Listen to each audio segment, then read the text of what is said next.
អ៊ីស្រាអែលនៅតែបន្តវាយប្រហារតាមអាកាសដែលបានសម្លាប់ជនជាតិប៉ាឡេស្ទីនយ៉ាងតិច50នាក់នៅហ្គាហ្សាកាលពីថ្ងៃអង្គារទី20ខែឧសភា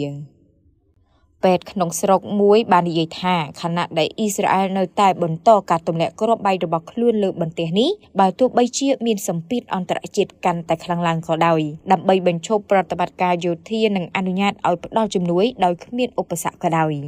យោធាអ៊ីស្រាអែលដែលកាលពីថ្ងៃច័ន្ទបានប្រមានអ្នកនៅក្នុងតំបន់ហ្គាហ្សាភាគខាងត្បូងនៃខានយូនីឲ្យជម្លៀសទៅកាន់ឆ្នេរសមុទ្រខណៈដែលខ្លួនបានរៀបចំការវាយប្រហារដែលមិនធ្លាប់មានពីមុនមកយោងតាមទីភ្នាក់ងារ Reuters បានបង្ហាញនៅតំបន់ហ្គាហ្សាថាបុរសស្ត្រីនិងកុមារដើរកាត់គំនរបាក់បែកនៃសាលាសង្កត់ដារៀងជាកន្លែងដែលពួកគេស្នាក់នៅបន្ទាប់ពីវិនិស្សកម្មនៃសង្គ្រាមនេះបានសម្លាប់មនុស្សជាបន្តបន្ទាប់នៅហ្គាហ្សាបុរសម្នាក់នៅមន្ទីរពេទ្យអៃអាលីក្បែរនោះបានធ្វើពិធីបួងសួងលើសមដែលរុំដោយសម្បកពណ៌សមុនពេលដឹកពួកគេទៅកាន់ភ្នូររបស់ពួកគេដោយនិយាយថាព្រះអយុធធម៌ណាតើជាកំហុសអ្នកណាមនុស្សច្រើនណាស់បានស្លាប់ព្រោះតែសង្គ្រាមក្រុមគ្រូពេទ្យនៅហ្គាហ្សាបាននិយាយថាការវាយប្រហាររបស់អ៊ីស្រាអែលបានសម្លាប់មនុស្សជាង500នាក់ក្នុងរយៈពេល8ថ្ងៃចុងក្រោយនេះខណៈដែលយុទ្ធនាការយោធាកាន់តែខ្លាំងក្លានាយករដ្ឋមន្ត្រីអង់គ្លេសលោក Customer បានប្រាប់សភាថាលោករួមជាមួយនឹងមេដឹកនាំនៃប្រទេសបារាំងនិងកាណាដារន្ធត់ចិនដោយសារការកើនឡើងយោធារបស់អ៊ីស្រាអែលដោយបានអំពាវនាវម្ដងទៀតឲ្យមានការឈប់បាញ់បានប្រមានកាលពីថ្ងៃច័ន្ទថាពួកគេអាចចាត់វិធានការជាក់ស្ដែងប្រឆាំងនឹងអ៊ីស្រាអែលប្រសិនបើខ្លួនមិនបញ្ឈប់ប្រតិបត្តិការយោធានៅតំបន់ហ្គាហ្សានិងលុបចោលការរឹតបន្តឹងលើជំនួយនាយករដ្ឋមន្ត្រីអ៊ីស្រាអែលលោក Benjamin Netanyahu បាននិយាយថាប្រទេសរបស់លោកបានចូលរួមក្នុងសង្គ្រាមស៊ីវិលលើភាពព្រៃផ្សៃហើយបានបដិញ្ញាថាខ្លួននឹងបន្តការពារខ្លួនដោយមធ្យោបាយណាមួយរហូតដល់ទទួលបានជ័យជំនះទាំងស្រុង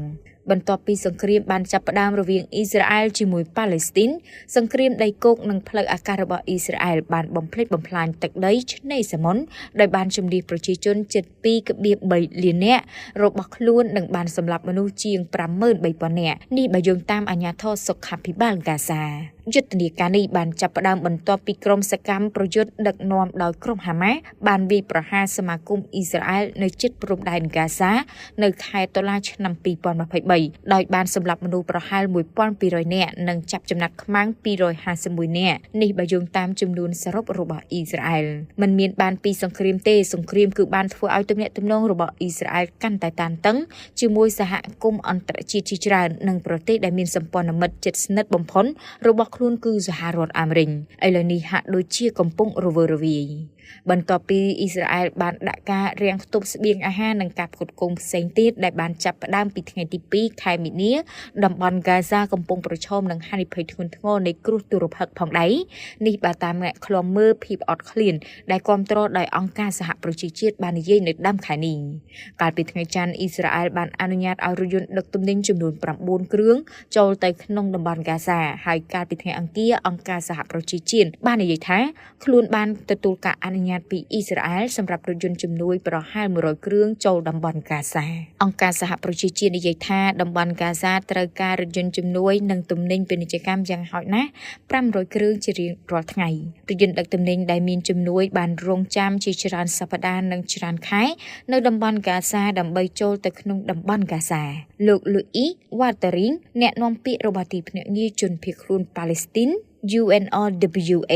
របស់អង្គការសហប្រជាជាតិបាននិយាយកាលពីថ្ងៃអង្គារថាមានអាហារនៅសល់តិចតួច